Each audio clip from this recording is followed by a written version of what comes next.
Yes, that's a short answer. The slightly longer answer is similar in that video to how I kind of talked about how like cyclical violence is very present in the Elder Scrolls universe, and really the only people who haven't committed, who the only any people who haven't, committed like crimes against humanity or like invasions or acts of imperialism or aggression against other groups and civilizations are the ones that didn't fucking survive, really. Um, the Khajiit are no different. The Khajiit are, if you look at a map, they share a border with Valenwood, and the region of Reaper's March is named such because of people heading to that region were usually marching to their death.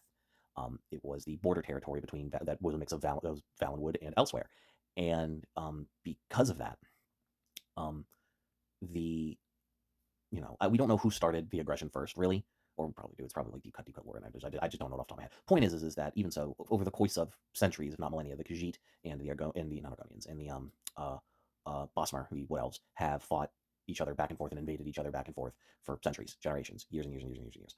So yeah, no, the Khajiit aren't even what's it called immune to that.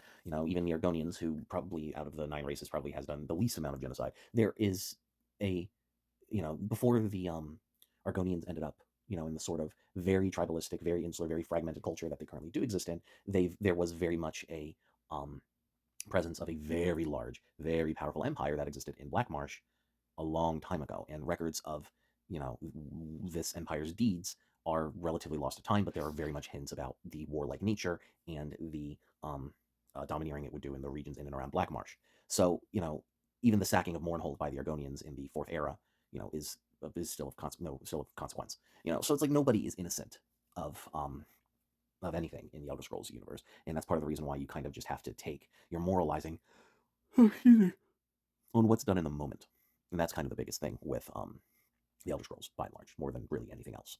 It's ultimately about like what is right and wrong now. Like it's less about how do you like determine who's at fault, and more so how do you stop the violence. And some people just got to end up like swallowing some shit that happened and not retaliate. And that's similar to what happened in England and Ireland in the aftermath in the years after the Troubles, with some folks taking out some former leaders of the British military who were particularly evil and awful to the Irish during the Troubles, and then those people not getting investigated or prosecuted, just kind of like a way to let sleeping dogs lie. Same thing has to be kind of done with Israel and Palestine. Like Israel really, really, really, really, really, really needs to stop genociding them, and like there needs to just not be retaliation on either side.